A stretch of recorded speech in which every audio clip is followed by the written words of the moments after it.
And welcome to the Krueger Show, everybody. Larry Krueger and Dan Coach Emilio with you after Warrior basketball. Where's the band? Strike up the band. Where are they? There we go. There we go.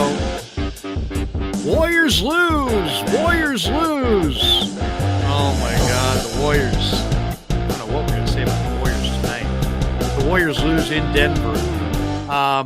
Welcome to the Krug Show, the Pig in a Pickle Krug Show, brought to you by Pig in a Pickle, with 2 locations in Northern California, Emeryville and Corte Madera, the best barbecue in the Bay Area. Pig in a Pickle. Get the brisket, get the brisket chili, get the fried potato chips in the beef fat. Absolutely amazing. The sausages, the chicken, the ribs, it's all good. It's all really, really good. But the brisket is my favorite, and it's absolutely mouth-watering. And they cook it up to 15 hours, and it just drinks in all that flavor. It is amazing. So check out Pig in a Pickle in Corte Madera and Marin County in Northern California, and, of course, in Emeryville as well. 2 locations. They're open 7 days a week in Marin and 5 days a week in Emeryville. Get yourself Pig in a Pickle, the best barbecue in the Bay Area. All right. Hope everybody's having a good night. Not a very good night for the Golden State Warriors. By the way, Cyrus may join us. Baller may join us. We've invited them. Rye's got, I believe, some kind of, is he dog sitting or babysitting or? I'm not sure what it was. Something I couldn't figure it out. He's sitting. He's sitting. Yeah. Denver Warriors came out and led 35-34 at the end of the first quarter. Denver won the second quarter 36-34. So it was a 1-point Denver lead going to the third quarter. And then Denver put on a show. 35-22 in the third, and then 29-26 in the fourth. And they win it, by 17, 134-117. Looking at the box score, Curry and Green were 50-50 on whether or not they were going to go. Then it was a statement that Curry and Green were both going to go. Then Curry wound up playing. Draymond did not play with the right calf strain. We did see James Wiseman play. He played 17 minutes, scored 9 points on 3 of 4 shooting. 2 rebounds, though, and no blocks. I think he was a plus 7. 1. Was he plus 7 or? Plus 7. Wow. Yeah, he played pretty good. I mean, to the point where it looks like to me, you gotta at least stick him in there. See what you got. See what you got, because, he doesn't rebound very well, huh? No, he doesn't always get in the best position. I did notice he blocked out pretty well on a couple and let other guys get the boards, but he's, the problem is he had a couple of options down there. He was, posting up. They could have lobbed it into him and let him score, because they were fronting him and they had a smaller guy on him, and they just don't even throw it into him. They're so not used to playing with him. They act like he's like he's not there. It's bizarre. It's really weird watching it. We welcome in Bay Area baller, and we were just saying Warriors lose by 17, and it was supposed to be Steph and Draymond sitting it out. They were both questionable. Curry then the report came out around 5:00 that Curry was going to go and Green was going to go, and then Green comes down with the right calf strain of some kind, and he doesn't go. There was no Klay Thompson tonight either, but Curry wound up playing. He had 28 points, 5 rebounds, 5 assists, 22 for Jordan Poole. Wiggins had 9 points, 10 rebounds. Looney got a start after his great night last night, I thought, and he was the best player and had, 3 points and 6 rebounds, 17 for Kuminga, 14 for DiVincenzo. But overall, what'd you think, Baller? What'd you think of the performance tonight? I mean, it was an offensive show. It was 70-69 at halftime. Both offenses were going off. Not a whole lot of defense was being played, but where the Nuggets separated was in the third quarter. It was either a 12-0 run or a 14-0 run. 16-0. It was 85-85, and all of a sudden it's 101-85. run in the third quarter. Warriors had it seemed like 3 or 4 consecutive even coming out of a timeout was a turnover. They had 4 or 5 consecutive turnovers there in the third quarter, and that's where the Nuggets really took control of this game and never let up. One thing I noticed, Nikola Jokic is just phenomenal, right? Obviously, back-to-back MVP winner. Larry, they started double teaming Jokic, and what that did was it really just opened up everything for the Nuggets because Jokic would then just pick you apart. Murray and Porter and they're going to be tough if they have all three of those guys in. That's been the problem the last few years is those guys haven't been there in the playoffs. So, but it was when we'll get to this later on tonight. But I know someone in the chat will bring it up. But the story of the night was Donovan Mitchell and Dylan Brooks. Oh my goodness, that was wild. Did you see that? Brooks Larry? Is dirty, dude. Brooks is dirty. Yeah. I mean, Dylan Brooks, I'm not are you guys Dylan Brooks fans? No. Hell no. I'm not a Dylan Brooks fan myself. No. But I didn't see it. What happened? Oh, well, Brooks drove to the hoop and he got rejected by, I don't know who it was on the Cavs. The ball went toward the baseline. Brooks was on the ground. He rolls over, almost tries to get on Donovan Mitchell's ankles, and then he gives him an elbow right to the gonads. I mean, just unbelievable cheap shot. Mitchell fires the ball at his head, gets up, pushes Dylan, and then gets him in a headlock, throws him down. And the coaches come flying out, and one of them just like tackled Brooks to make sure he stayed down. But Reggie Miller on the commentary, he says, that's what started it right there. Watch that left elbow. And then 2 minutes after in the post game, a 2-minute dialogue with Donovan Mitchell said it was a cheap shot and he does it all the time. And the NBA needs to do something about Brooks because this stuff, he's constantly taking cheap shots at people. And it was like, geez, I don't know why the NBA doesn't just sit him down for like 5 games. Mitchell basically accused Brooks of being a dirty player. Yeah. Mitchell's quote, that's just who he is. Yeah. Mitchell was ejected in the third quarter for throwing the ball. He says, we've seen it a bunch in this league with him. Him and I have had our personal battles for years. There's no place for that in the game. This has been brewing for years with me and the other guys in the league. You all see it. This isn't new. Yeah. So, yeah. Did you see Cleveland went on for the 128-113 win?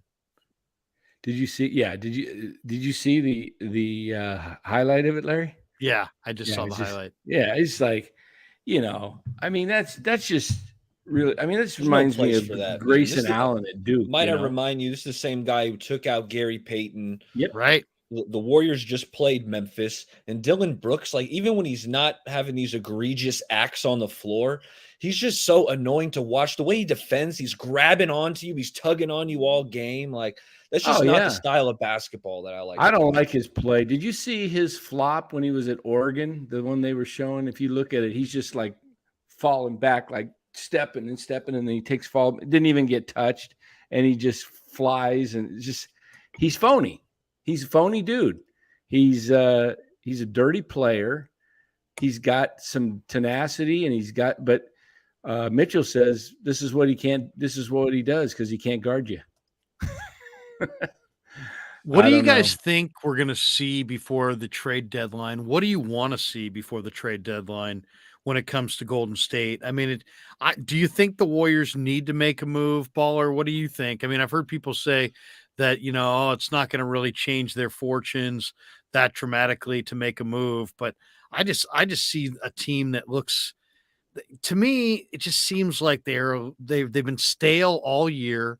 I don't want to say they're going through the motions, but last night when you saw Steph throw that ball away in the backcourt, and it's like, what the heck's going on? This team, and I mentioned it to Guru today on 95.7 The Game. It's like they're sleepwalking through this part of the season, and I don't know if they need a trade, a shakeup, but it's like it's a bad look right now. They don't. I mean, on one hand, I saw Legler talking about, hey, you know what, Klay Thompson's coming on, and look at the rest of the West, and is there anybody that can really beat the Warriors? And he was saying that he expects the Warriors to still be there at the end, and I could see it as well. It's not crazy talk to think that the Warriors could be there at the end, but it's like right now they don't look like. I don't know. Right now they don't look good, but then I'm looking at the West and nobody in the West looks really good. Now the teams in the East, I mean, between the Bucks and the Nets and, there's some good teams, Boston, for sure in the East, but I don't see anybody in the West really knocking off Golden State. Is that wishful thinking on my part? I mean, what do you guys, when you guys look at the Warriors and the trade deadline, do you look at it like, hey man, they got to do something. They should do something.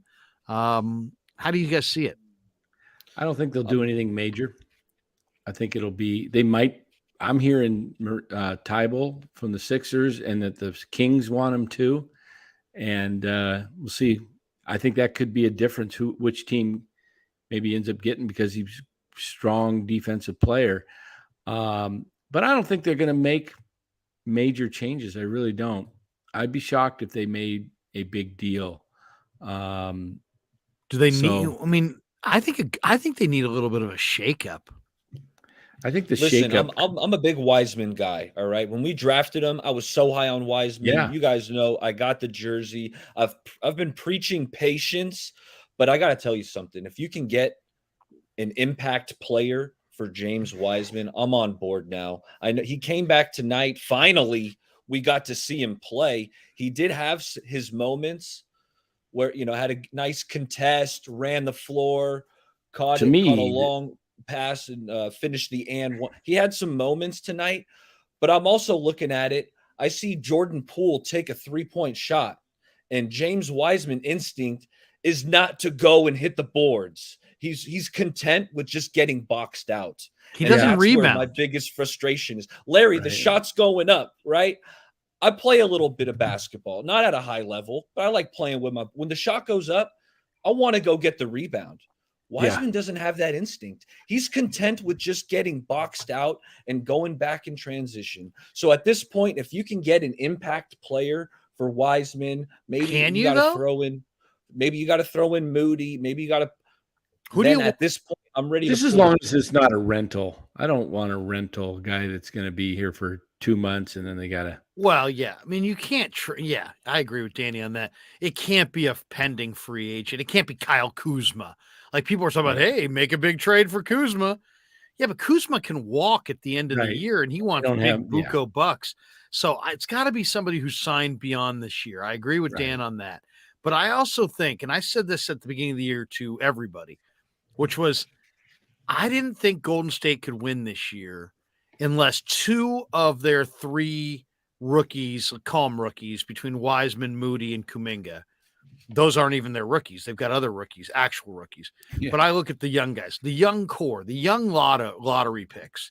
I thought at least 2 out of those 3 guys had to either be traded for a rotation player or become a rotation player. Kuminga's that guy. Going to win with those guys just sitting on the bench. Yeah, they need one more though. Was tremendous tonight. Yeah, Kuminga's he's big time.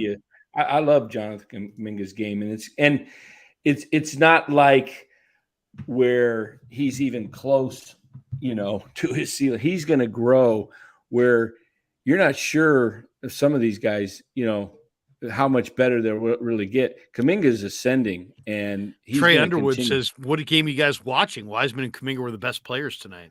Wiseman did okay tonight. I mean, He had his moments. He had his moments. He had some positive screens where he opened the floor up for drives, and he was rolling. He was actually calling for the ball down low, but they weren't throwing it to him, even though he had a smaller guy on him. You know, the one thing that kind of bothered me, I'll just say this, with his playing time, he hasn't played in over a month, right? And you stick him in against the 2-time MVP in Denver with high altitude. The guy was gassed the first half. He played 6 minutes and he was panting. Why? I don't know why he didn't play in OKC in at least mop up time. Get they were ahead. And then Minnesota last night, they didn't have a big man. He could have possibly dominated last night. I don't know. Let me ask you guys this. Brian Iglesias says Wiseman led the team in plus minus with +7. We did see that, Brian. No Cap 757 said, Larry, what if Draymond Green walks for nothing to the Lakers in the offseason? It seems like it's come out several times that Green's leaving at the end of the year. I'm watching Golden State right now, and while I don't see a dominant team in the West, they also have shown us no indications that they are a title contender. None. Zero indications. Welcome in, Cy Satsis. Locked on Warriors. We were just talking about how the Warriors have really shown no indications of being a title contender, but they could be. But like we're talking about the trade deadline and what do you do? And Wiseman and people in the chat are saying, hey, Wiseman and Kuminga played great tonight. And by the way, no cap says, what's up, Cy? No cap. Much serves gaming throws a hey, Cy. But ultimately 1, 2, 3 Cancun. No. Yeah. No, but ultimately, I mean, where are you on the Warriors at the trade deadline? I just think that they're stale. I was mentioning last night, Cy, that they're sleepwalking. I mean, Curry's throwing balls out of bounds in the backcourt last night in the fourth quarter of key sequences. It's like they're just kind of going through the motions, and I don't know. It's like I would love to sit there and go, they have no chance, but then they do have a chance. But then I don't think it's like if they can't get anything out of Moody or Wiseman, I don't really think they have a chance to win the title. But the West doesn't look all that daunting. Where are you on the trade deadline? Is there a target? Is there a rumor? Is there something out there? Because I was just mentioning to the guys, Draymond can walk at the end of the year. It sounds like the indications are that he's going to. Wouldn't you want to take his salary spot of $25 million, and then with the attraction, the attractive young pieces like Wiseman and Moody, and see if you could find your next key cog to this thing? What are the odds that they do something major and they move Draymond and some of these young players and just say, you know what, this team doesn't look like much. We could be giving up on a title this year if we trade Draymond, but Draymond's leaving at the end of the year anyway. I mean, this team is just in a weird spot right now, and that their vibe is bad. So the vibe is bad.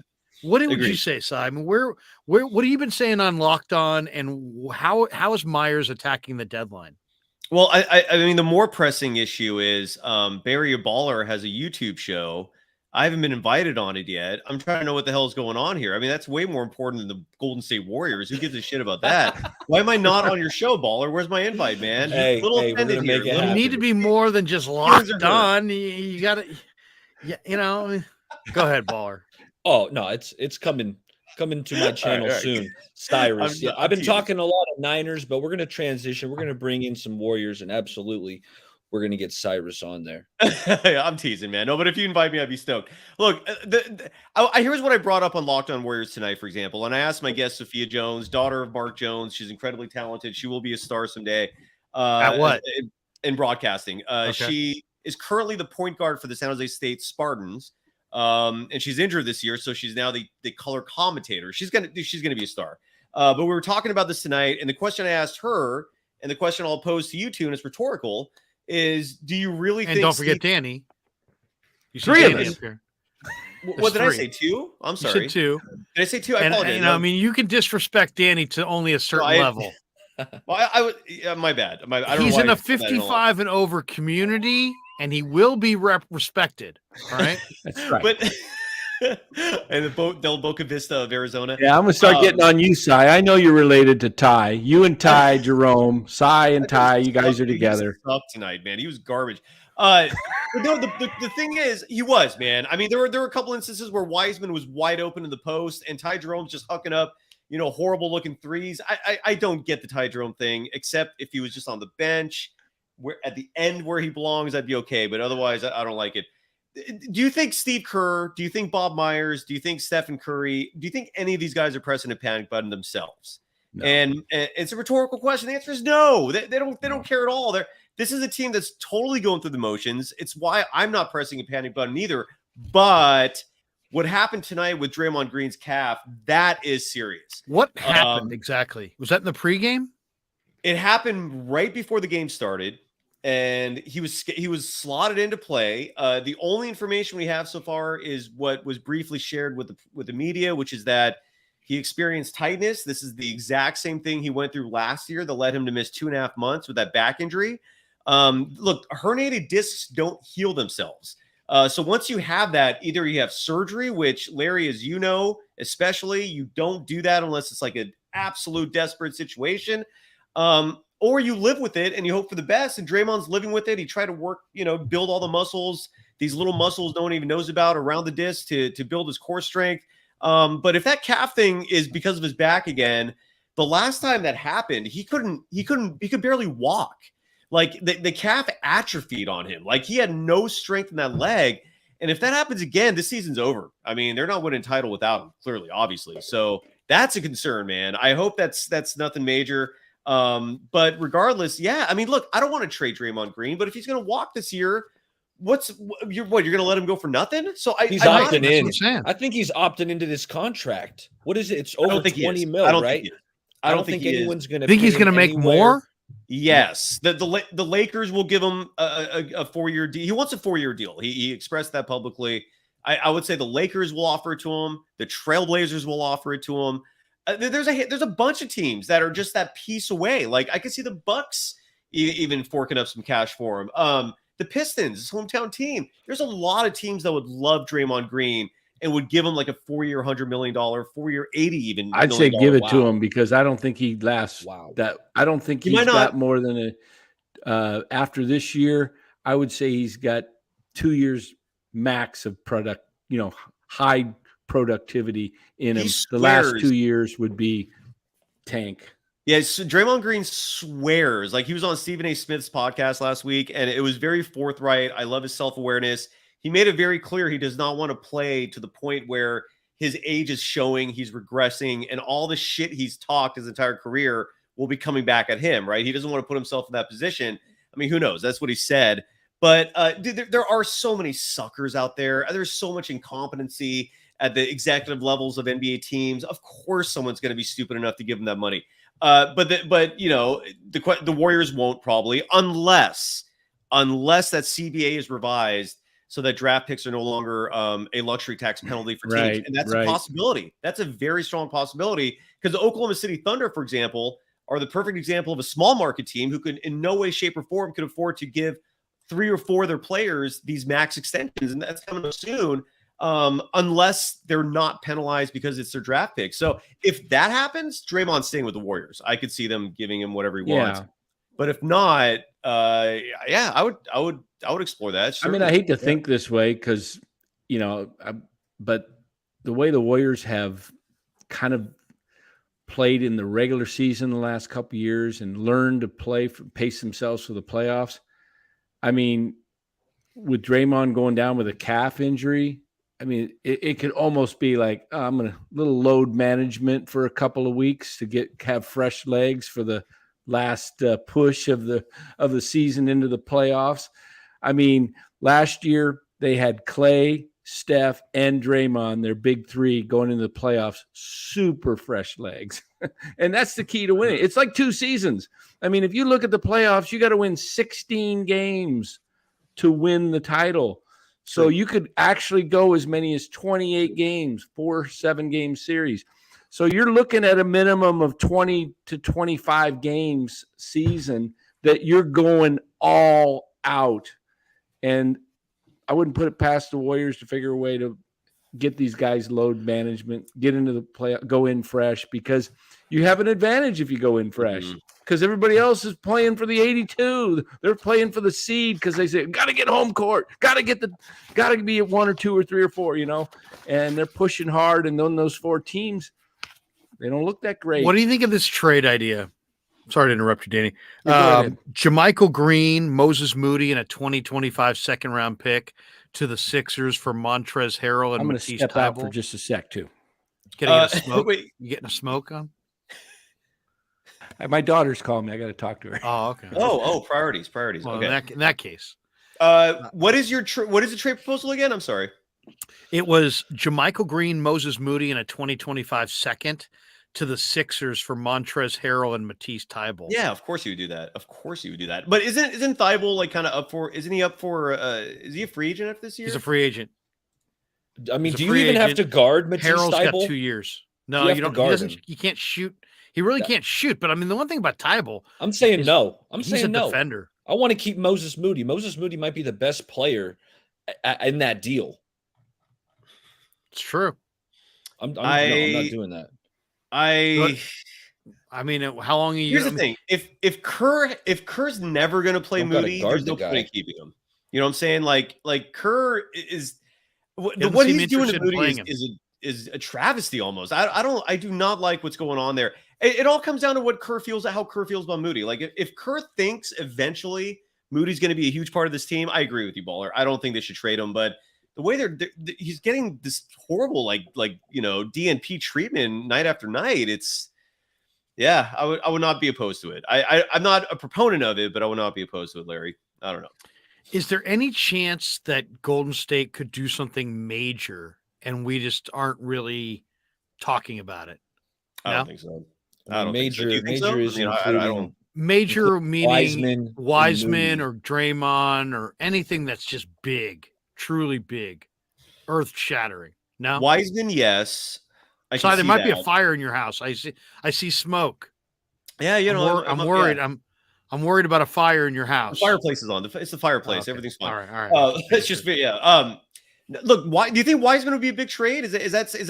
Yes. That you think? Oh hell yeah! He was a second pick in the draft. He never plays. If they move Larry. off of Wiseman, that's a big trade.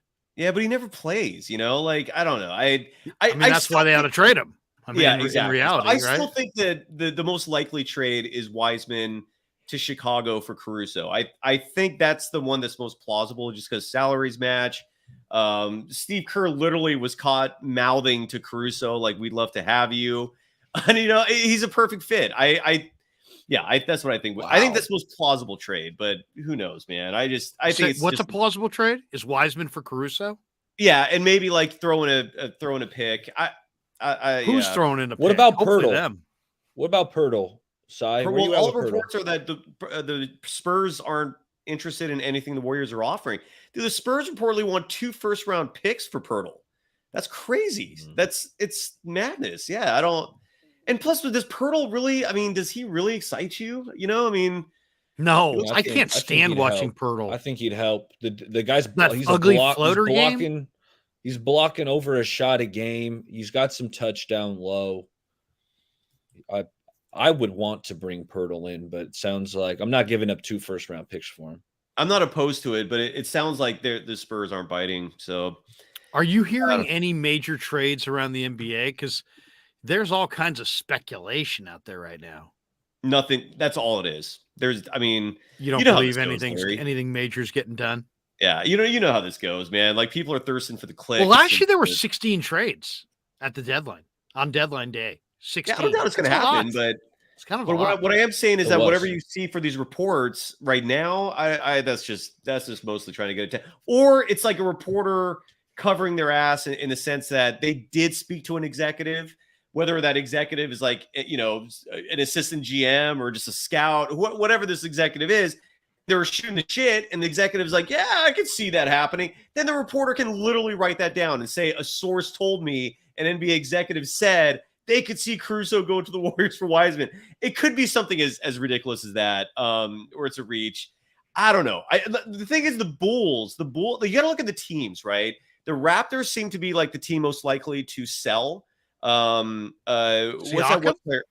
OG, how do you pronounce his name? Yeah, he seems to be like the most likely to get traded player that I'm hearing.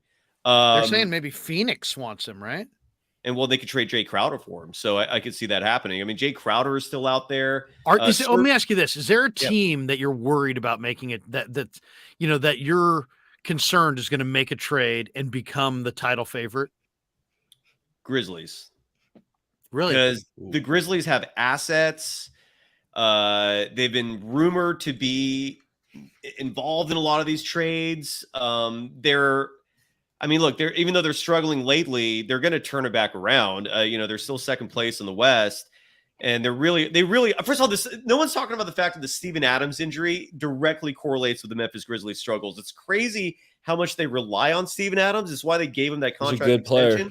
But the moment he got hurt, they started struggling. So I don't think that's a coincidence. But yeah, I can see the Grizzlies. I mean, the Grizzlies were being uttered with the Kevin Durant rumors during last offseason. Yeah, if the Grizzlies got like a star player and they don't give anyone up, yeah, that's dangerous, man. And I feel like that's what they're missing is like one more key player. I haven't put much thought into who that could be, but I agree with Ron, by the way. I'm all about that. I think the Kerr needs to start James Wiseman.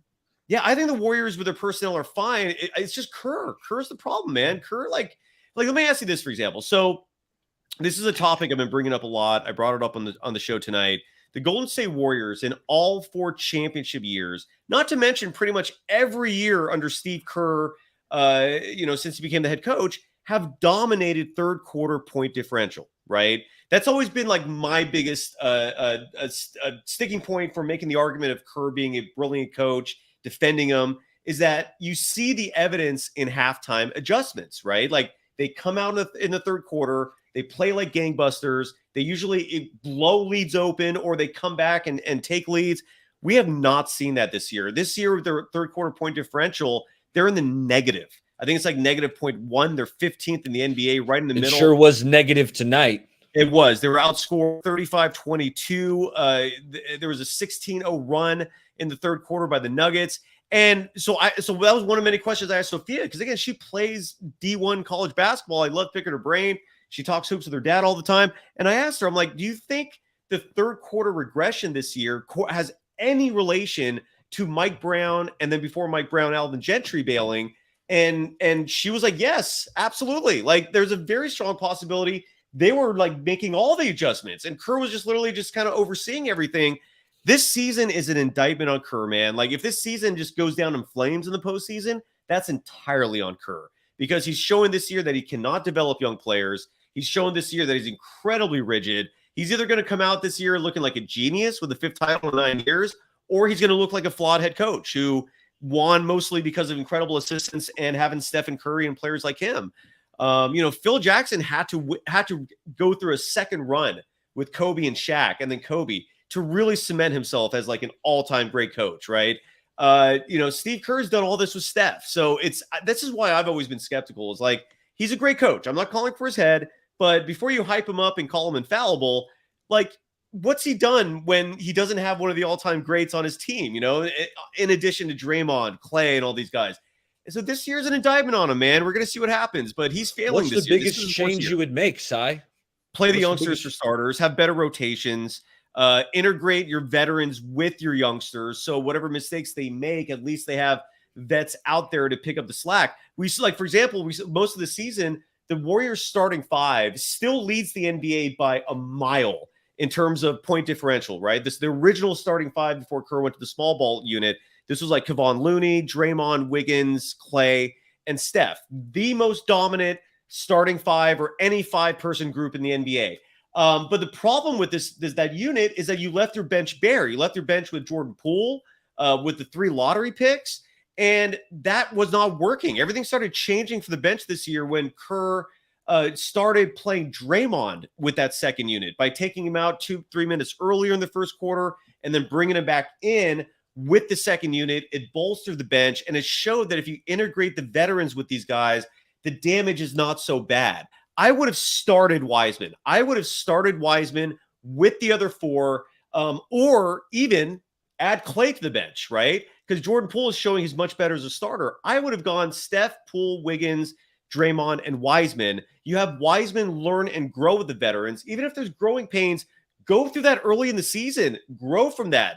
Figure your shit out by the time the season ends. And then with your bench, Dante DiVincenzo's amazing. Kuminga. Now you have. How come DiVincenzo didn't play in overtime last night?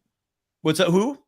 How come DiVincenzo didn't get a single minute in overtime? Great question, man. And that's just more reason why I've been so critical this year of Kerr, man. I don't know. That's a great question. Kuminga. I don't think Wiseman has earned a starting opportunity, though, Cy. I don't think he's earned. You're just going to give him the job. He hasn't earned it, in my opinion. Well, what about his rookie year? I mean, were you saying that same thing as rookie year? He was starting then. There was a lot of buzz. Well, it was also in his rookie season. He averaged 21 minutes a game, and he was putting up 11.5 points and nearly 6 rebounds in 21 minutes. Those are great numbers. The one number that really stuck out his rookie year that was horrible was the plus minus. He was not necessarily an efficient player, but he started figuring that out later in the season. And then the injury happened, and then we didn't see him at all the second year. I would have gone back to that because this time, unlike that rookie year, you would have Klay Thompson in there, or at least you would have a lot more depth. I don't know. That's what I would have done. I would have integrated these 3 youngsters with the veterans, given them time. These are talented players. Kerr either doesn't trust them, or this is part of the proxy war where he's literally having a fight with Joe Lacob, and the fight is being shown with the personnel he's playing. Whatever it is, it's a mess, man. I hope they win it this year, but it's just. I asked the question on the show today: who's likely to be here longer, Shanahan with the Niners or Kerr with the Warriors? And on the surface, most people would say probably Kerr. He's got the 4 rings; he can call his own shot. But now the Myers indecision, and Lacob sounds like Lacob's a great owner to this point, but I get the sense that Lacob's got potential to be a train wreck owner if he wants to start injecting his children into the mix and running off the people that actually have, the resumes to do these jobs.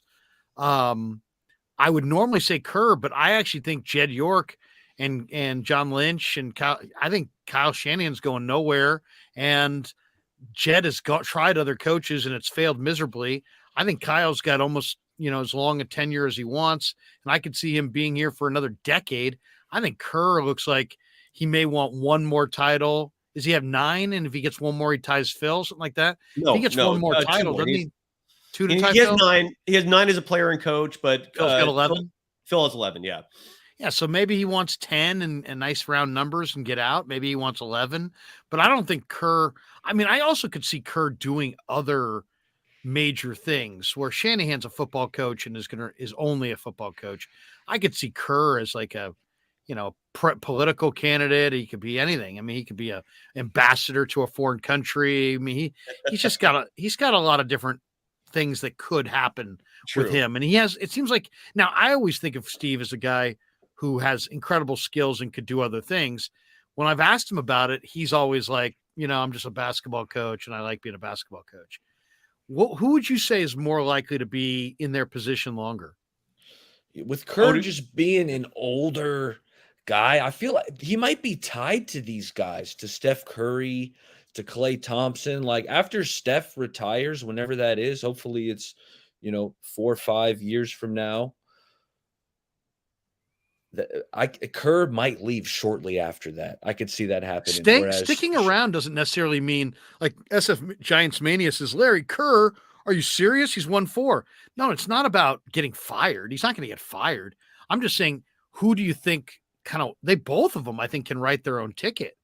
I just get the feeling that Shanahan's going to be here, where Kerr seems like this show may be coming to an end. I don't know. Maybe I'm reading that wrong. No, I'm with you. Cy, you're muted. Sorry about that. No, I'm with you. And Kerr, his contract expires next season, at the end of next season. Bob Myers' contract expires at the end of this season, right? That remains, in my opinion, not a talk about enough. Did I say that right? Topic. That's a huge story, right? I mean, so if Myers leaves after this year, which apparently is a lot more plausible than I think a lot of people are giving credit for. I could see Kerr bouncing just a year later. Like if Lacob is indeed turning into Jerry Jones, and let's pray that's not the case, I could totally see. Are there Kerr any bouncing. indications of that? Yeah, I mean, the Athletic like a week ago, it was I don't know if we talked about this on your show already. I'm sorry if we haven't. I'm being redundant, but they had a 3 byline report. What I mean by that is they had 3 reporters all working on this one story. It was Anthony Slater, Marcus Thompson, and Sam Amick, who put together this story that, based on their sources, Joe Lacob has turned into a meddling owner. Like he is now has his own draft board in his office.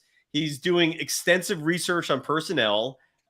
He does provide his own input on a regular basis. And this reportedly is causing some issues. Like the story literally said this could be why Bob Myers is not accepting contract extensions. He's rejected 2 of them so far by Joe Lacob.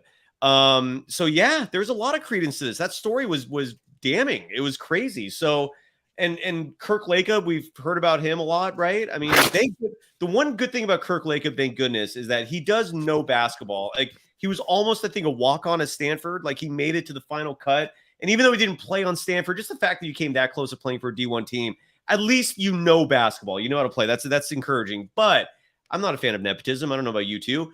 And it's not a good look. I don't want that, but it's very possible. Yeah. And then so the story and what I've been hearing as well is that there is a possibility that Lacob is gearing up for just a whole new era. And this is where we've talked about Brent Barry possibly replacing Bob Myers, right? But Brent Barry either is going to take over for RC Buford with the Spurs, or he's going to take over for Bob Myers with the Warriors. It's going to be one of those two. It's very possible, man. I don't like it. But yeah, we might be looking at a whole new future with the Warriors. No Cap 757 says the story also said that the veteran players want trades and that Lacob doesn't. He wants the young guys. Correct. Well, so then if he wants the young guys, then he might not be loving Kerr right now because Kerr ain't playing the young guys. I think, again, this is why I've been saying for months. Is that not right? There's a proxy war. No, there is a silent war going on right now. I don't know if it's like vitriolic. Like, I don't know if there's like genuine animosity between the two, but what we could very well be seeing is communication without words in the sense of who Kerr's playing.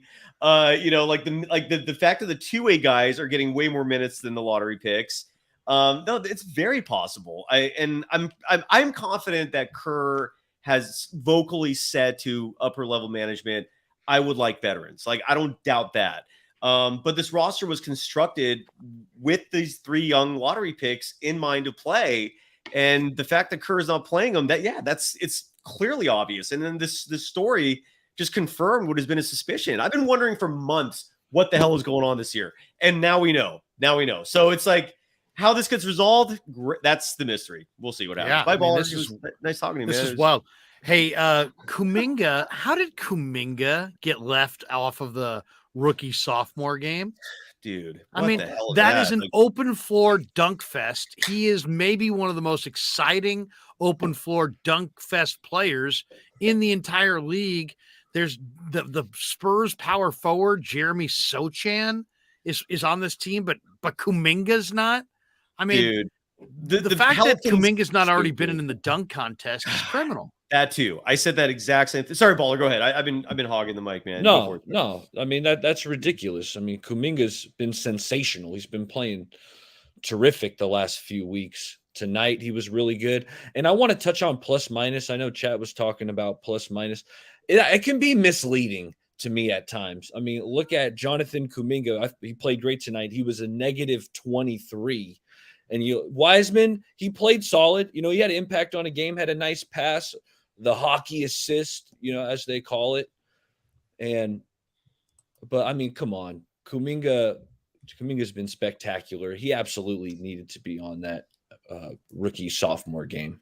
I mean, it's shocking that he wasn't when you look at what that game really is. Now, the other thing I think was kind of interesting is today the All-Star reserves were announced. And for the Eastern Conference, the coaches voted in Joel Embiid of the 76ers, the reigning player of the month in the East, Bam Adebayo, DeMar DeRozan, Jaylen Brown, Drew Holiday, Tyrese Halliburton, and Julius Randle. So that's interesting. And of course, the All-Star Weekend tips off February 17th in Salt Lake City. Something tells me there will be fewer people, superstars, making the pilgrimage to Salt Lake City. But right. But then the Western Conference reserves are Ja Morant, Domantas Sabonis from the Kings of an All-Star, Shai Gilgeous-Alexander, who is one of the best young players that nobody talks about, Paul George, Damian Lillard, Lauri Markkanen, Jaren Jackson Jr., which that's interesting because a surprise. Wasn't there reports that that the Memphis Grizzlies stats people were padding Jaren Jackson Jr.'s stats? Yeah, but Larry, that happens all the time, right? Like John Stockton probably got like 1,000 assists from scorekeeper stat padding. Assists are usually what they do that with, not so much. What were they doing with the Jaren Jackson, like blocks? Is that what they were adding? I think it was blocks. But yeah. I mean, the guy who got hosed was De'Aaron Fox. Dude, De'Aaron Fox has been absolutely the fulcrum for the Kings. I mean, you can talk.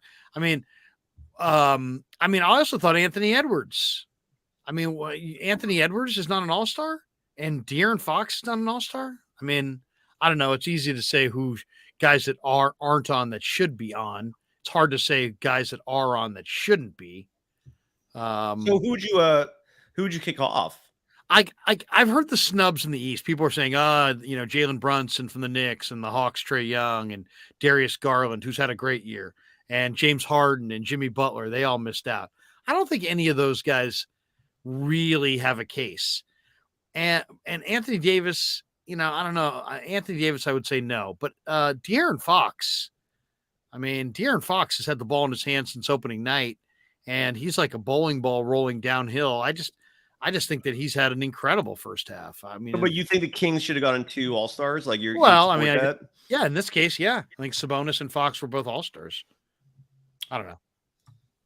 I'm not super bent about it, but my brother's a Kings fan. I'm sure I'm going to hear about it. Well, I will say this: the Kuminga snub was a joke. I don't even understand. Like, it's weird. So the rookie team has 11 players.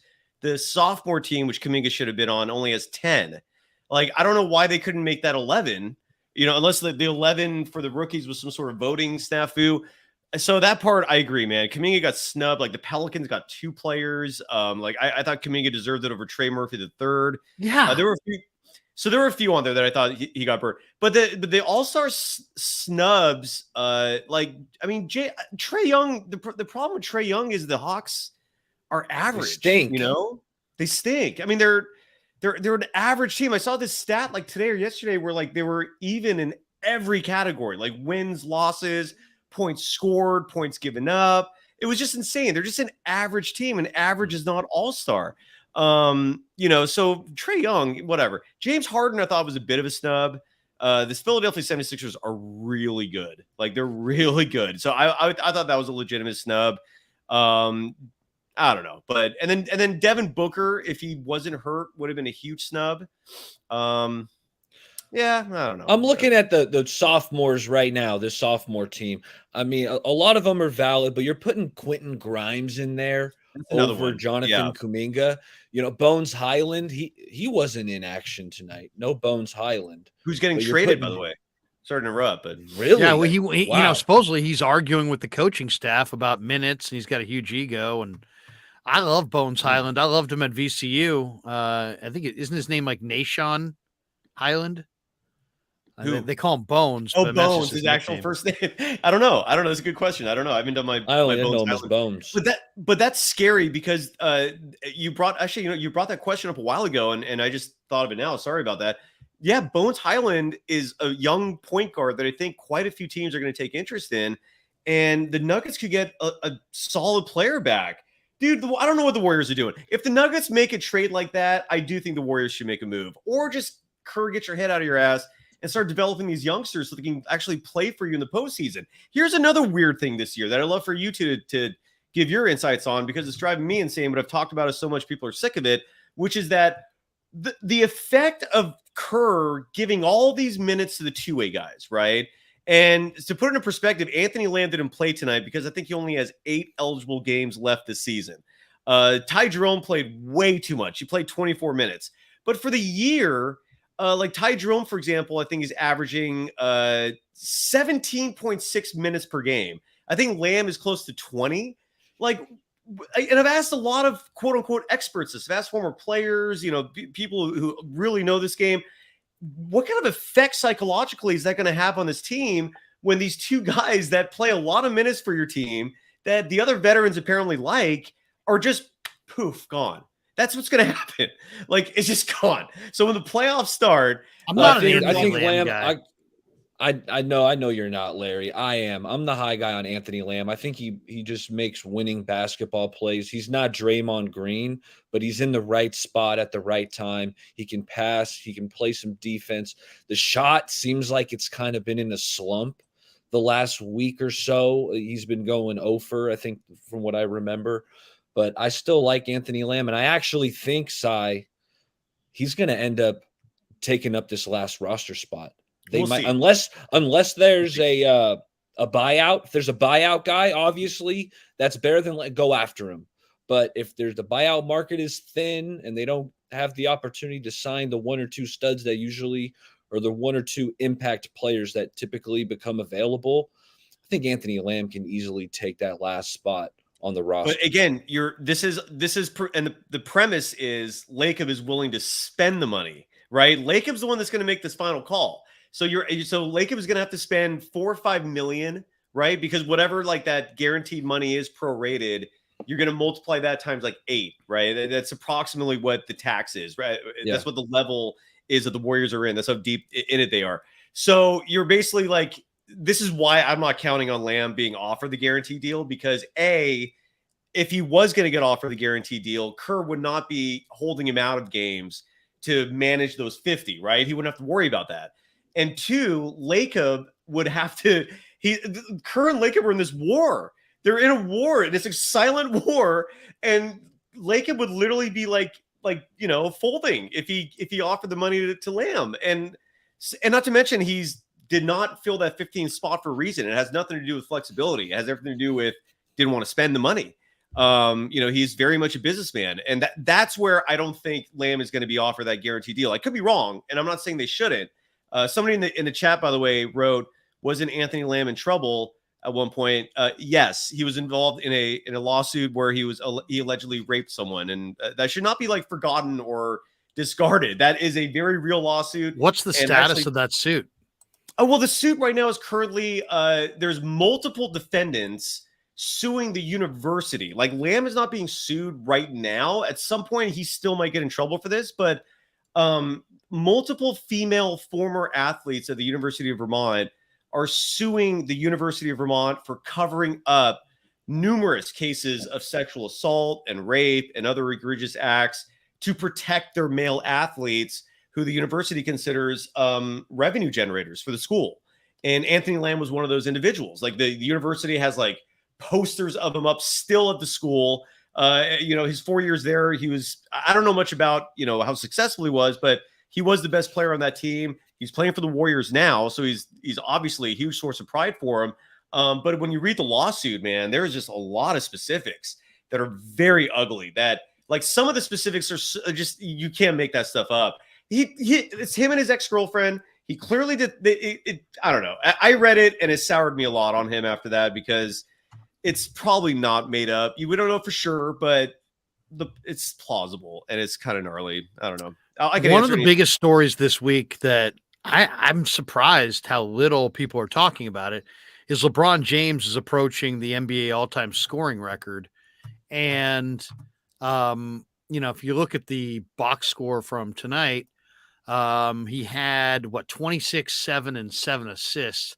So he's 63 points away from Kareem Abdul-Jabbar's career record of 38,387 points. It speaks to the incredible longevity that James has enjoyed. I mean, he's just absolutely just kept going. Yeah. He got an early start and he just keeps it rolling. And it's amazing when you think about the mileage on his legs and his body that he's as durable as he is, even at this point in his career. Just shows that he's just a freak of freaks when it comes to athleticism. I mean, it's really incredible. But let me ask you this. Why isn't this a bigger deal?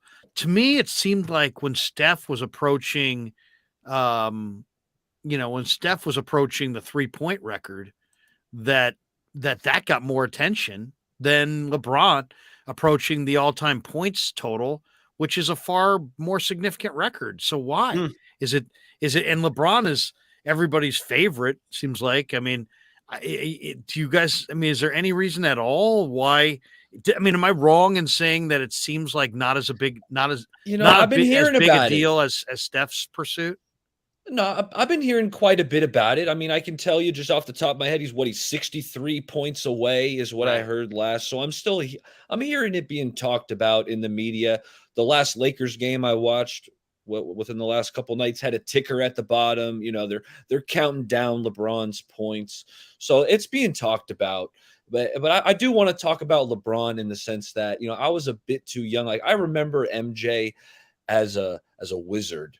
I was a little too young for prime Bulls Jordan. Yeah, so LeBron, I mean, LeBron MJ is a wizard. I mean, LeBron, but I could tell you, I was watching LeBron's high school games when I was in middle school. Right, they were broadcasting. ESPN's has got Bill Walton calling St. Vincent, St. Mary, LeBron James games, and he's just so big time. The way he attacks the rim and his game's evolved. He can shoot the 3 ball now. And that span, the rivalry between the Warriors and the Cavaliers, obviously it was a primetime matchup. These teams were battling in consecutive NBA finals. So at that point, it was like you got to hate LeBron in those moments. But now that rivalry is over with, I'm back to just loving LeBron, appreciating his game. And, he said it. He wants to play a year with Bronny. He wants to play a year with his kid. And I think Bronny's a senior now in high school, if I'm not mistaken. So a year of college could potentially be a couple years away. And what do you think of this? LeBron has said that he wants to play on Bronny's team, right? Mm-hmm. Figure the Warriors – even if it is a couple years from now, I don't think the Warriors will be picking high in the first round. I wouldn't expect that.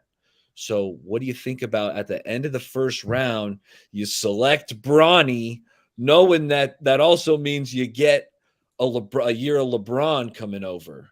Yeah, Larry, you know what's crazy is that you and I, this is how far back we go. Because I remember we were working at KNBR when we were talking about LeBron when he was the number 1 pick. And just, like his future, and it's insane. And here he is still playing. His longevity has to be respected incredibly. I have noticed that it's not being as hyped up as I thought it should have. I think Tom Brady's retirement took some luster out in terms of national media from the discussion. Like he basically took up a whole day of like everyone's shows and whatnot. But it will be like the moment, like when, because it's not going to happen next game, outside of a ridiculous, performance. So it's probably going to be 2 games from now. And I saw someone in the chat bring up a topic that I've seen that I think is really interesting as well, which is what the hell is Draymond going to do? Like, is Dray, because I've heard him, we've all heard him, right? He was public last year in saying this, that he was going to go there when he wants to be in the building. Yeah, he wants to be in the building. What's his tie to LeBron?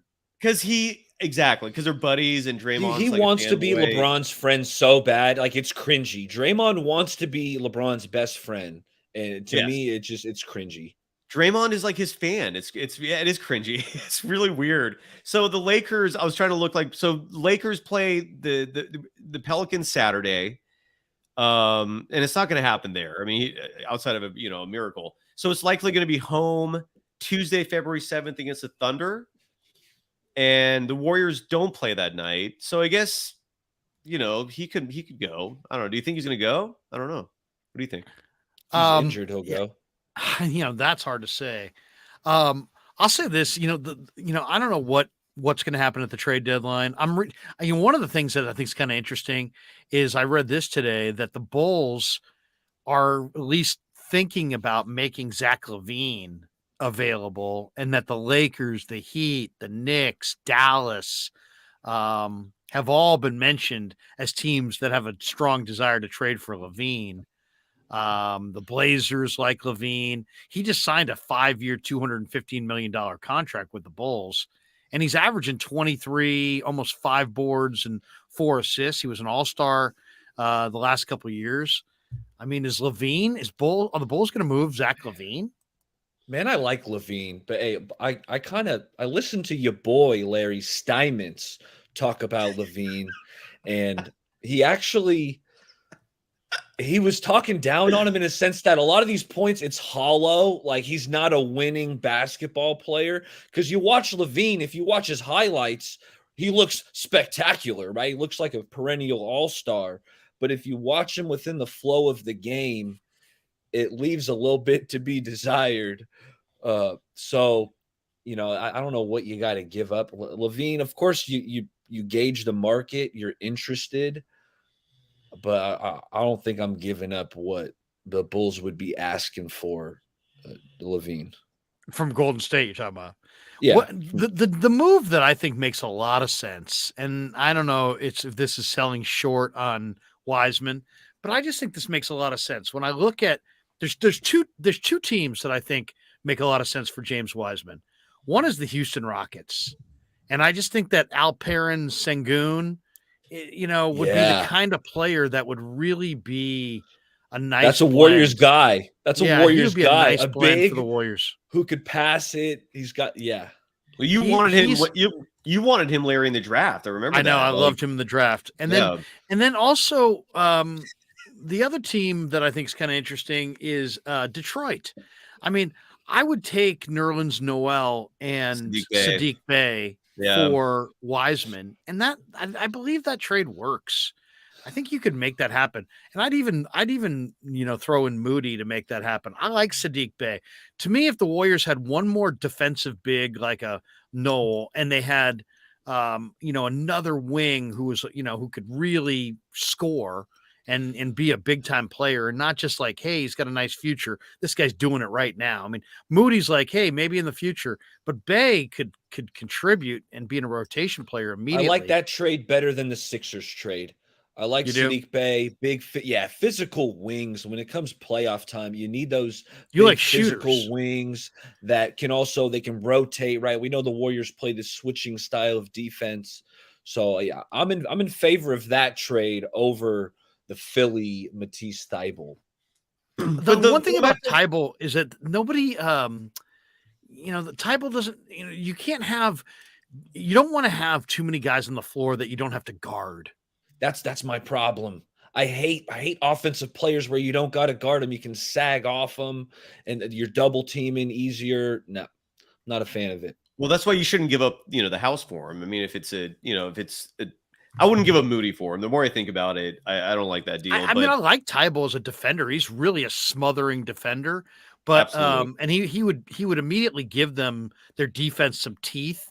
But once again, he's another guy you don't have to defend. But I will say this though, it's like the Warriors' problem this year is defense. I mean, their offense is fantastic. They're not having problems scoring. And if anything, their defense was any better, their offense would be record-setting this year. The offense is fine. The defense is abysmal. It's trash. It's routinely like bottom 3 or 4 in the NBA in points given up. Not that much better in terms of defensive efficiency. It's awful. So even though like a player like Thybulle, has his limits defensively clearly, I would still take someone like him. That's again why like Alex Caruso makes the most sense. I know some people crap on him, partly because I really do believe it's aesthetics. He just doesn't look the part. But dude, Alex Caruso is not only a fantastic defensive player. I mean, he was the Gary Payton II of the Lakers on that 2020 championship team, but he also shoots 39% from 3. And he's a great culture guy. If you talk to the people around Chicago, he doesn't. They say that they won't trade him because of that. Well, but again, it depends. I mean, what are the for Bulls going to Wiseman, do? they probably would. Well, if the He's averaging 5. I can't say I'm watching a ton of Bulls, but he's averaging 5.7 points a game. So I mean, Caruso lighting the world on fire. Yeah, he's averaging 5.7 points a game. Right, because that's not his game though. That's not why he's there. A defender. But he's a defender. Okay. That's his role. But he's also at the same time not a liability offensively. The Bulls have a lot of offensive weapons. Their problem is in a lot of ways similar to the Warriors. They're a horrible defensive team. They just don't have the same offensive firepower. Zach LaVine, the reason why he's particularly so tantalizing is because there are so many players in the NBA that have such high usage rates, right? Like they need the ball in their hands to be effective. That's not Zach LaVine. Zach LaVine can play off the ball and still be a nightmare for opposing defenses. Athletic, great shooter. The Mavericks, I think, would be a perfect fit for him. Like if there's anybody that could play alongside Luka and thrive, I think it would be Zach LaVine. I don't know who the Lakers would give up for him. I don't know what assets they have besides 2 first-round picks that are like almost a decade away or what. I don't get that. I don't know who the Lakers give up that the Bulls would be interested in. But if Zach LaVine is traded, Alex Caruso is available. Everyone's available. So, yeah, it's realistic. What do you think of this one? Ron, Sai in Baller. Ron says the Warriors should trade for Bol. Yeah. They should have drafted Bol. They passed on him 3 times.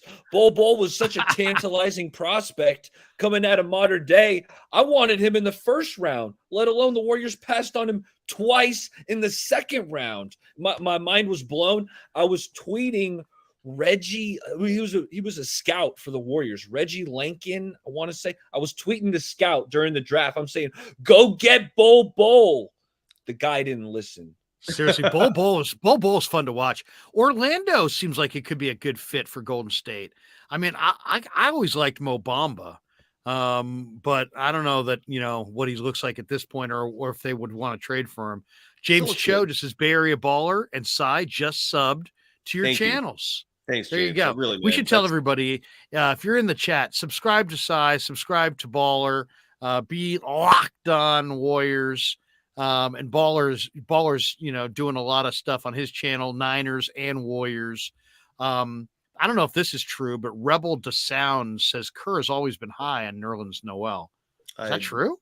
I don't know. Never heard that. I've never heard that either. That's incredible. As Gary would say, that's incredible knowledge. That is just unbelievable knowledge. We got to get Gary on here one night. That's got to happen. How great would that be? I think it needs to be said at this point, as we are an hour and 7 minutes into the live stream, but where the fuck is Dan? what happened to Dan? Because Dan was here, and now there's people worried. Here we go. We got this one. Danny got kidnapped by the Golden Girls. Hey, could be worse. Someone says, where's Rye? Rye's babysitting. Babysitting who? I don't know. That's a great question. Why is he what do you mean babysit? What 20? What is he? 27, 28? Someone says 26. Dan says, or No Cap says Dan is baked. Maybe. No. You think Dan's shrooming and he went up on the roof or something? Or the Del Boca Vista stoner room? I don't know. It's a little second hand. The modern era. Dusty Gold. Dan passed out from Bud. Possible. Oh my God. Good stuff. Dan, look at this one. Grilled cheese. Dan's eating Jelly Bellies in the bathroom. Dan's got a jar of Jelly Bellies. I mean, it's Does monster. He really? It's huge. Okay. A huge. We can't see it, but it's on that table right there. Just somewhere, just as a huge jar of Jelly Bellies. Yeah, Danny's got the Costco Jelly Bellies. And dog food. James Cho shrooming. Yeah, Danny's on the roof baby. Right now. Microdosing is the new thing. Gilbert Arbalo says Aaron Rodgers to the Niners. No, he shot that down, right, Larry? On the golf course. On the golf course today, a video came out. He said, "I ain't going to San Fran." Oh, he did. He said that. Yeah. Well, they're not. I mean, first of all, there's no way to make that happen. I mean, and Green Bay they'd rather disband their freaking franchise than send Aaron Rodgers to the Niners, right? Yeah. They had their shot. I thought it was happening for a moment on draft day. Remember draft day a couple of years ago, rumors came out, right, that the Niners could be making a play for Rodgers, but it was the night before the draft for Trey. Yes. The Trey draft. Yes. We got this one. Dan got beat up by his neighbor.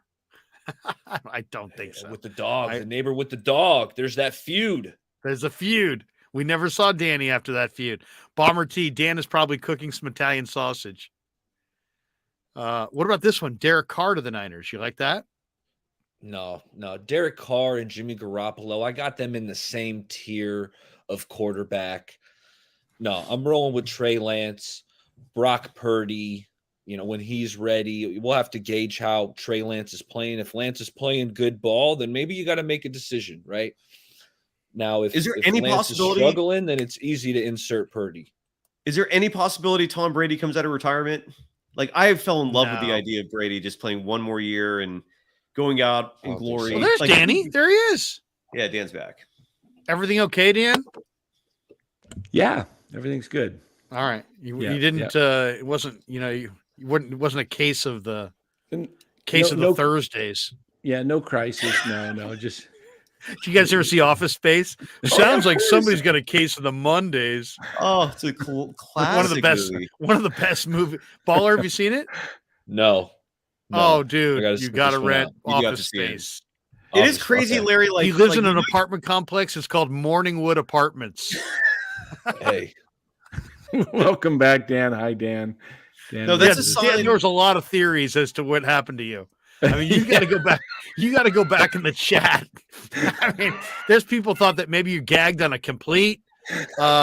We had somebody who said that Danny's like knee deep in Jelly Bellies because of last night you showed the Jelly Bellies. There was the neighbor. They were worried the neighbor went after you with the dog. Baller was worried about the neighbor. Okay. How dare you walk your dog around her house? Remember, your dog was crapping on her. Yeah. Flowers. Too many candy bars. Oh, Mario. Dan had a quickie with his. Oh, with the wife. Mario. Dan's hair looks disheveled. What if Dan came back and he's just sitting there puffing a cig? That's just having a couple cools. I'm just having a couple cools. Oh, yeah. Moses Lopez. I'm glad I was a shooter away from being a threat. What do you guys think of the Lakers getting Rui Hachimura? That was pretty good. I thought it was a steal. I thought they stole him. I mean, Kendrick Nunn, that was the guy the Warriors had him on the Santa Cruz Warriors. Let him get away. Warriors shouldn't have let Kendrick Nunn get away because I think he is a rotation player. He's an NBA player. I know he's been dinged up the last couple of years, but at this point with his injuries and he's been inconsistent for the Lakers to get Rui Hachimura. I mean, that was a good move. A steal. Absolute steal. Yeah, he's a good player. Not a great player, but Hachimura is a good player. Brian Iglesias says baller with the 805. Respect. You throwing the 805 back tonight? Yeah, I like this one. James Cho. Shrooming Dan. Dan, you didn't take shrooms and go up on the roof, did you? They were concerned. No. Oh, man. But if he did take them, he wouldn't tell you. I had to tell you, man. It's like, wow. Oh, Danny, I thought of you today. Gabe Kapler did an interview on KMBR, and I was driving home, and I heard Kapler talking. I'm like, I'll listen to it for a minute. Every question they asked, he's like, that's a really good question. I'm so glad you asked me that question. In fact, I am thrilled that you're even giving me a chance to answer that question. I mean, it was just like all this pandering, patting on the head. It was just so disgusting. And then out of nowhere, he goes, hey, guys, I got to go. And instead of them letting him go, he let them go. I mean, it's just Cap is just. Was he eating ice cream and spitting it out too at the same time? I don't even know what to say. I saw something. He posted something on Instagram with the club training down at Papago, their new facility, and saw Brandon Crawford doing squats and swinging in the cage, and then guys doing different things in the weight room, and Like they're really They're gearing doing up. some work. They're gearing up, man. 2 weeks, pitchers and catchers. 2 weeks from today, I believe they report. I know what I was going to ask Danny about. I don't know if you guys heard. Have you guys checked out the new baseball rules as far as pickoffs? Like, first of all, they made the bases bigger. Yeah. Okay. And now, if you, I mean, this is so jerky, it's ridiculous. Imagine if they did this in the NBA. Now, if you try a pickoff throw at first, if you try, if you throw 2 pickoff throws, right, on the third pickoff throw, if you don't pick him off, it's a balk. Yeah, it goes to second. So now think about this. If guys are going to have 2 pickoff throws, and then in certain situations, they're going to take a huge lead. Huge. Right. That's exciting. I like that, actually. I like it. Yeah. They're going to take a huge lead, and they're probably either going to go, or imagine if you take a huge lead and then just any motion at all, you dive back to the bag. And if he goes to first, it's a balk. Yeah, it's a balk. It's crazy. I mean, that could decide a World Series. Danny, I love it. I love that rule. It's going to be in spring training. They're starting this. Yeah, it's so junky. I hate it. I wonder if you're allowed to step off the mound. No, it only resets after the player gets to the next base. But what I mean is, after 2 pickoff attempts and the guy's got a huge lead, rather than throw over, step off the mound and maybe he's in a rundown or something. But I'm thinking, but you also got the pitch clock. So you only have 20 seconds to throw the pitch. You got all these people sprinting all over the place. Yeah, the pitch clock. Come on, what are we doing? This is a joke, it's so man. What happened to baseball? 20 baseball. seconds to throw if there's a man on, 15 seconds to throw if nobody's on base. Senior softball says, Cy, why do you love the rule? Yeah. Hey, wait, hold on. First of all, that pitch count starts this year? Yeah, the pitch clock, yeah. I'm thrilled, man. I'm thrilled about all this. This is great.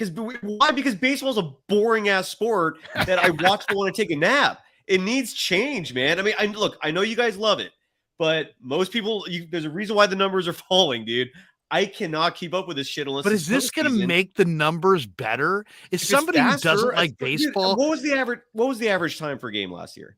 Probably 3 hours and 8 minutes or something ridiculous, like that. Man. NBA games are 2:15, 2:30 is long for an NBA game. Like, shit's got to go faster, dude. With today's time spans, with all the other options you have, I'm sorry, dude, but some things have to change, and that's why I like it. But here's my question: do you guys really think? And Baller, you're the youngest person in this group. You might be the guy to answer the question. Do these changes, are they going to attract new fans or alienate old fans? I think it's probably. I bet you there'll be more people alienated than there will be new fans that are gained by these. That would be my argument. Yeah, I agree. I'm not a fan. I mean, I'm the youngest guy, and I'm not a fan. I'm old school baseball. I don't like rule changes. I don't like how they added the DH in the NL. I like the fact that, hey, in the NL, your pitchers that's a dumb rule. I didn't like that either. And you got to hit. So I don't like these rule changes. Yeah, you're a traditionalist. That's now, right. Okay, if the pitcher's thrown over twice, you're right. It's like I would probably, if you're a legit base stealing threat, I mean, you're going to go. Because would Ricky Henderson have stole 200 bases in this new rule? And the bases are bigger. So that's gonna also make it easier for someone to dive in. Their baseball's a game of inches. Could you imagine Ricky Henderson after they've tried how many two slight times? Tags have we seen? And runners are getting their hand in, and it's bang bang. Now you got a couple extra inches you're giving to the runner. So I guess there's going to be more stolen bases. Maybe that's what they want, because stolen bases have been on a steady decline. Right. The one thing that we are going to see is we're going to see more range on the right side of the diamond is going to be required without the shift. No shift. Damn shift rule. I hate that too, dude. Hit the ball I don't like that either. I don't like that. I just like these two rules because the game had to speed up, man. Like 3.5 hours. That's ridiculous. I don't. Do you like the shift though? I never liked the shift. If you hit a rocket 114 miles an hour into the middle of right field and Joe Panic one hops it and throws you out at first, that sucks. I don't want to that. I don't want to see that. And why do left-handed hitters get penalized? Right-handed, nobody shifts on these right-handed pole guys, but they shift on all the lefty pole. Here's a tip for people who like to do a little gambling. When the futures come out, they haven't come out yet, but check Brandon Belt and take the over, whatever his home run total is. I'd probably be like 18, 22, somewhere in that range, maybe. Take the over. Toronto just moved their fences in 16 feet in right center field. Oh my God. Yeah. That was like already a homer-centric park. I know. How many feet? 16. It's going to be 359 now. The in right center field. It was ridiculous. Wow. It was 385. Belt hit so many balls to Triple's alley that just died at 420. You remember when it was 421 and he used to hit it out there? He's going to be hitting in a park now that's 369 to right center. They moved everything in. Toronto is my pick to be the dark horse to go to the World Series from the American League. Really? That's interesting. This guy Brian says no kid wants to sit down on a 4 or 5 hour baseball game. They can barely sit through an hour movie. It's totally true. Brian could be a future star, by the way. Kid does. Brian Iglesias is your former producer, Larry. I don't know yours directly, but he was a former producer at 95.7 The Game. He just left recently. There you go, Brian. Fist in the air. But I will say this. My kid will be like, what? He'll be like upstairs, like playing like video games, but he'll like somehow get an alert from like Bleacher Report anytime there's a rally. And literally, I'll be sitting there watching a 3.5 hour baseball game. The game will be a snooze fest. I'm literally dozing off. The 8th inning, the Giants get like 2 on and 1 out. And then all of a sudden, my kid comes downstairs. I'm like, what are you doing here? Dude, he's like, brilliant. Bleacher Report said that they had a rally going. And I'm like, Jesus, that's amazing. I mean, like NFL Red Zone on your phone. Yeah. It's absolutely crazy. That's absolutely awesome. One last one here. G-Code Travels Vlog POV. Dubs traded for a guy like Eric Gordon. Dubs should trade for a guy like Eric Gordon, buy low players. I don't know if it's I liked Eric Gordon coming out of Indiana, but at this point, nah, I don't like him now. I mean, I don't think it would hurt if they added him. He makes a ton of money still. Yeah, so you have to trade somebody good to get him, right? But as a buyout, I would not be opposed to a buyout, it. But he could be you're right. He could be a buyout. He could shoot the rock, man. That guy, when he was with the Rockets, he had some games. When he doesn't have hamstring problems. Still with the Rockets, but he could shoot it. He could score the rock. Absolutely in the buyout market. All right, guys, we're an hour and 22 minutes in. I promised Danny that he could get to bed by 10, and it's now 10:25. But of course, if we had 11:25 here, though. If we had called the thing at 10 straight up or 11 straight up in Dan's zone, we would have ended the show with Dan not on screen. So I didn't want. We wanted to make sure Dan was still alive. There were a lot of people in the chat who were like, "Hey, Dan died," and I'm like, "No, Dan did not die. Dan's still alive. He's at Del Boca Vista in one of the back rooms, but he's very much alive." Eating human grade dog food. There's one guy in the chat that's trying to say that basketball's boring and that baseball is everything. But come on. I think at this point the numbers express in a much different story. Ron says, "You guys have a blessed night." All right, guys. Any final word from anybody here on the way out the door? We appreciate all you guys stopping by. Everybody join Bay Area Ballers channel. Everybody go lock on Warriors. Locked on Warriors. That's my dog. Can you see him? Bubs. Oh, yes. The new dog. Bubs. Yeah, look at that. What's his name? Bubs. Buster? His name's Bubba. We call him Bubba Fett, Bubba Ganoush, Bubs. He doesn't seem like he answers to his name. Let me call him. Hey, Lamb Chop. Come here, Lamb Chop. Are you hungry? Bubba. His eyes moving. Or his one eye. I'm sorry. He's a one-eyed English bulldog. That's not his name. He can't even. Where's his head? It's behind that bird. I know what you named him. There he is. There he is. Hey, that's a good-looking dog. That's a bulldog. That's a purebred English bulldog. Yeah, I rescued him. That's a good-looking face. Love it. Good boy. I know what you named him, Si. You didn't name him Bubba. You named him after your favorite player. It's Lamb Chop, isn't it? No. His name is. It was Bubs when I rescued him. Bubba, I'm sorry. Yeah, so I kept it. I didn't want to. It's not a horrible name. So. Can you name the most famous Bubba you know, Cy? Bubba Paris. Oh, that's a good one. That wasn't who I first thought of. Who were you thinking? Gumps. Bubba Smith. Who? Bubba Smith? Yeah. Is that what you just said, Larry? I said Bubba Paris. Oh. Danny yeah, went Bubba Smith from the Miller Lite commercials. Who used to play in the the NFL. Colts. And Police Academy, right? Yeah, Police Academy. Yes, that's true. All right, love you guys. Have a great All right, night. Cy, good to see you, man. We'll let you out. Have a good Thanks, one. Cy. Danny, you got to go to bed.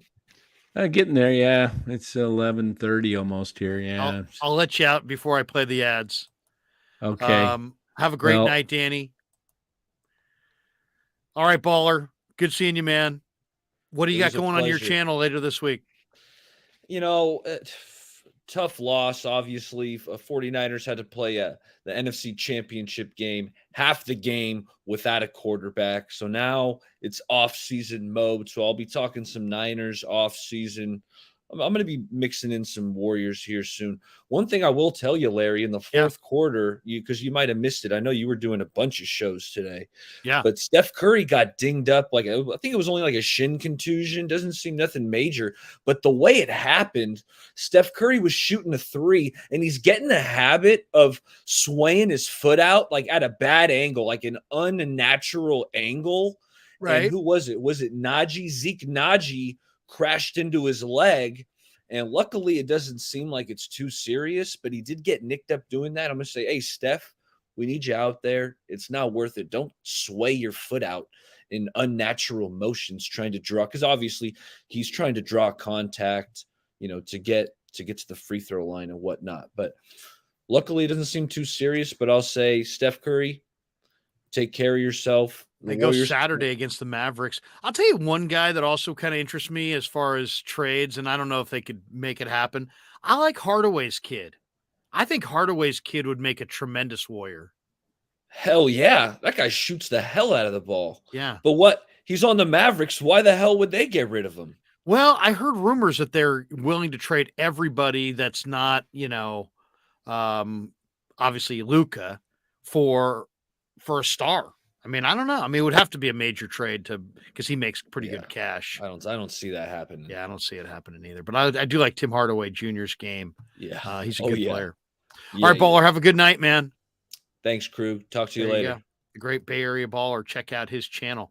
All right, let's hit a word from our sponsors, and then we'll bolt for the door on the Krueger Show. Larry Krueger here for Telmetrics. Thanks to Casey Bateman and the good people at Telmetrics. If you're an occupational therapist, if you're an orthopedic surgeon, a chiropractor, a physical therapist of any kind, Telmetrics is designed for you to use in your practice and will greatly benefit your patients. Telmetrics uses computer vision and artificial intelligence and provides a platform for outpatient rehab therapy services, both in the clinical and the telehealth environments. So using Telmetrics can improve your patient's experience and much more. So for all your sports injury needs, or if you're a physical rehabilitation specialist of any kind, make sure you use telmetrics.co, TELMETRIX.co. And thanks to Casey Bateman and all the good people at Telmetrics for being a proud sponsor of the Krueger. I'd like to thank our sponsor, Dan Coach Emilio. Dan is a buddy, and he is a phenomenal retirement planning specialist. And you can contact him today at securemoney.com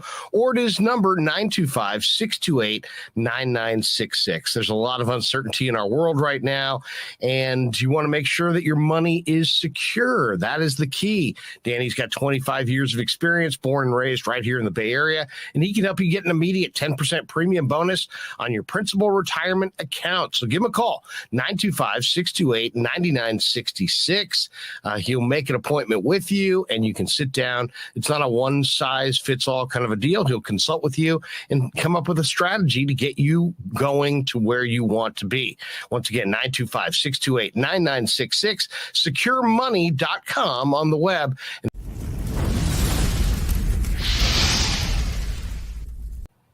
And thanks to Tony Cassera and the good people at Cassera's Italian Menswear. They are housing the Krug Show t-shirts, and they're a proud sponsor of the show as well. The Krug Show t-shirt, the Krug Show podcast t-shirt is available there at their store in Dublin. Their address is 7372 San Ramon Road in Dublin, California. And go see Tony Cassera and get yourself a Krug Show t-shirt and support the show. And special thanks to our sponsor, New York Style Italian Sausage. That's right, NewYorkStyleSausage.com is their website. Phenomenal product, whether it's the breakfast sausage, the Italian mild, the Italian spicy, the chorizo. You cannot go wrong with New York Style Italian Sausage. Once again, NewYorkStyleSausage.com, often imitated, never equaled.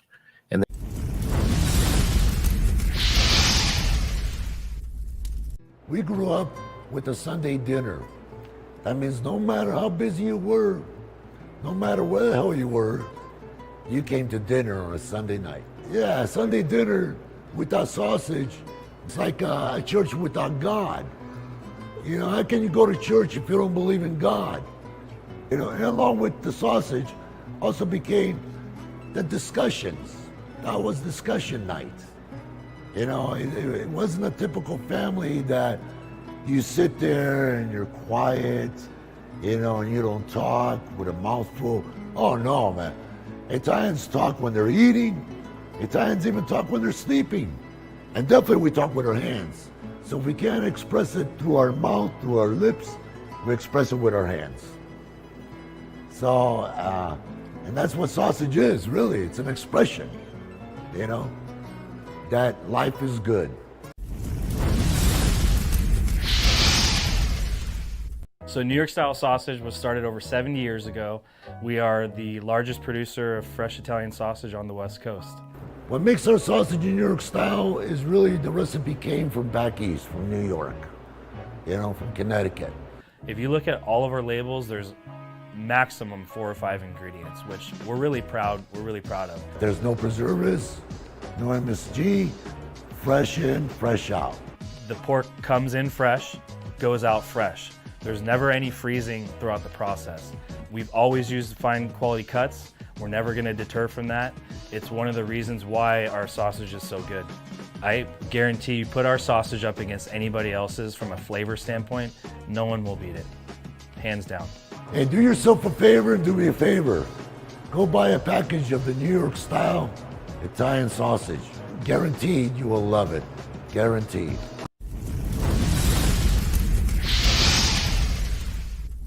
Hey, Pasquale. Dan Cochimilio here for the Krug Show. Just picked up for the very first time some of your New York style Italian sausage here at Sam's Club in Arizona. My wife just cooked it and I'm about to take a bite.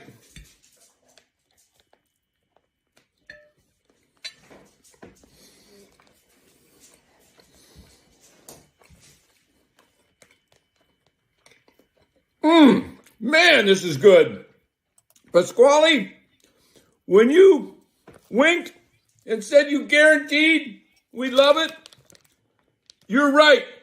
This stuff is absolutely amazing. Best sausage I've ever tasted. Thank you, Pasquale.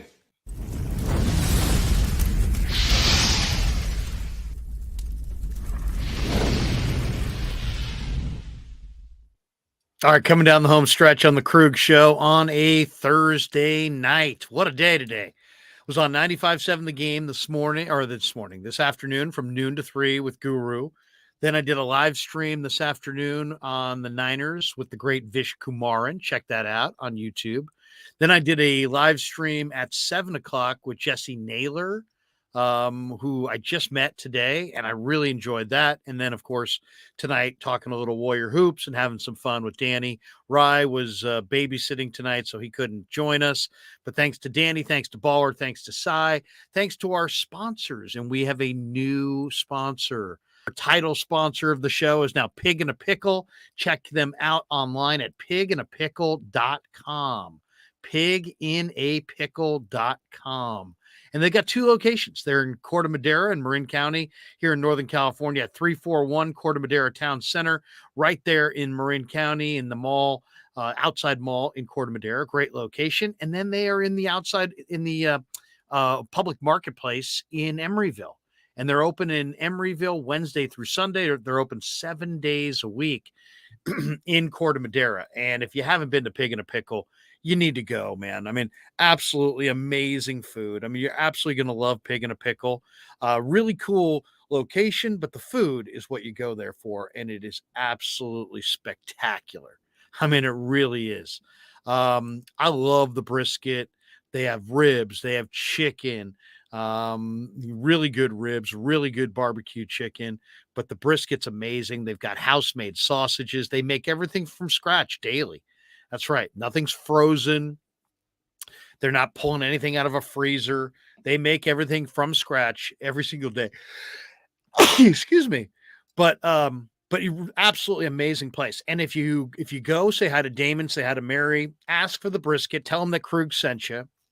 They have the brisket chili, which is just phenomenal. They've got the potato chips are second to none, but it's really an amazing spot. So 341 Corte Madera Town Center in Corte Madera, and in Emeryville, they're in the Emeryville Public Marketplace. 2 incredible spots. They're open daily in Corte Madera from 11 a.m. to 8 p.m. or until they sell out, and they do sell out. So don't walk in at 7:45 and say, I want this, I want that. They're going to tell you, hey, we're out of brisket, we're out of this, we're out of that. That's what a real barbecue place does. And then in Emeryville, they're closed Monday and Tuesday, but they're open Wednesday from noon to 7, Thursday 11 to 7, Friday and Saturday 11 a.m. to 8 p.m., and Sunday 11 a.m. to 7 p.m., or once again, until they sell out. So phenomenal place. Damon and Mary do everything right. The food's incredibly fresh. The brisket is unbelievably tender. The brisket sandwiches are incredible. The potato salad's incredible. I'm starting to drool actually thinking about eating a Pig and a Pickle. But we'll put out a video. We'll show you their places and their food. And if you're in the Bay Area, go to Pig and a Pickle. Support the show by going to Pig and a Pickle. Go say hi to Damon. Go say hi to Mary. Tell them how much you love their barbecue, and tell them that you're a listener and a subscriber to the Krug Show, and he'll love it. He'll love hearing that. James Cho in the chat says, Larry, buy Guru a case of wine if Romo makes the Hall of Fame. Yeah, I'm doing a show today with Guru on 95.7 The Game, and at the very end of the show, he tells me that in his mind, Tony Romo is going to make the Hall of Fame. And I'm like, Guru, he has 0 Super Bowls. Does he even have any playoff wins? Sure enough, he's got 2 playoff wins. But I mean, and he's like, well, statistically, he's good. I don't care. If you don't have Super Bowls, you ain't going to the Hall of Fame. And if he is, I mean, if I'm Jim Plunkett, who has 2 Super Bowls, if Tony Romo winds up in the Hall of Fame before me and I'm Jim Plunkett, I'm storming Canton, Ohio. I mean, it's absolutely ridiculous. Dusty Gold says, remember, push the shirts, Larry. Dusty, I love you, brother. I love that. Yes, we have the new Krug Show shirts in, and I just ordered a big box of them. So I've got a bunch of shirts, and I think they're size large, XL, double XL, and triple XL. They're $25 plus shipping. I've already had a bunch of people reach out to me, like 20 or 25 people wanting shirts. Mark Graves, I just got your order yesterday. So tomorrow is my day where I don't have anything else going on tomorrow. And I'm going to sit there, figure out exactly, the best, most cost-effective way to get these shirts in the mail. So I will be contacting every single person tomorrow who wants a shirt. And contacting you as far as how we're going to do this. I think the way we'll do it is I'll just give you guys my Venmo, and you can pay me through Venmo, and then I'll ship them off to you guys. Or maybe I'll ship them first and you can pay me when you get them. We'll see, but we'll figure that out tomorrow. But I will figure that out tomorrow and get them out tomorrow. So anybody who wants a shirt, and if you haven't contacted me yet and you want a Krug Show shirt, 1, I'm touched that you want one. 2, just somehow contact me. There's a bunch of ways to get a hold of me. You can DM me on Twitter and I'll follow you back. And you can then DM me with your address and name and all that. And I'll get that sent to you in whatever size you want, however many you want. So Dusty Gold, thank you very, very much for reminding me. Mark Graves says, he says, send me Dan's and I'll get it to him as well. Okay. I'll definitely send you Dan's as well. We got this one from Fish and Chips. Bored already, Larry. When is Niner football back? LOL. Hey, I'll say this. James Cho says Guru's too much. Definitely I'm going to be talking a lot about the draft, and I'm just kind of trying to figure out exactly how I'm going to show you guys the players that I like, and hopefully I'll be able to do some of that stuff on the show, and I might be able to tape some segments and then throw them on the show as well. But we're going to talk a lot of football throughout the off season, a lot on free agency as we, get out of, we're already in early February. Free agency starts literally in 4 weeks. The NFL draft is basically, a month after that. So we'll be getting into a lot of Niner discussion around free agency. Every time the 49ers sign anybody of note or any kind of transaction of note, look for us to go live. We'll go live and talk about it with you and give you guys an opportunity to chop it up. And we'll do a lot of stuff around the draft. So, the one thing with me is I watch college football all year round. I watch it probably an unhealthy amount of time. And so the draft is my baby. I mean, it absolutely is. And so I'll have all that. I'll have all these videos and all the breakdown. I have players already at almost every key spot that I really, really like, but I'm still putting together my board. I'm still watching the All-Star games, and then I'll deep dive on the Combine in February, but we'll do a ton of drafts. So if you want to know about the draft, I think I've got you covered. Val Ramos says, I need a 2X, Larry. We got 2X. Val, we got a 2X for you. Motivation Gaming says, definitely going to reach out to get a shirt, Krug. Mo, we'd love to send one your way. James Cho says, nice, Larry. Thank you for all the content. Absolutely, man. I'm loving producing the content. We're having a really good time doing it. I hope you enjoy it as well. Danny says, watch Larry be doing shirt orders tomorrow with nothing to do, and Farhan suddenly trades for Ohtani, and we'll be on all day with coverage. XL size for my shirt, Krug. Danny, it's coming your way. Corey Cooper says, Larry, heard you on 95.7 The Game today. Absolutely awesome. Man of all media. Thank you, Corey. I'll be filling in there, I'm sure, in the days and weeks ahead. Grilled Cheese says, I've been watching 49er content nonstop since Sunday night. Thank you for all the work, Larry. Absolutely. It's a labor of love. So if you live locally, go check out Pig and a Pickle in Emeryville and Corte Madera. If you want a shirt, get a hold of me. I will be sending them out tomorrow. They are going to go fast. I only ordered, I think 70 total shirts.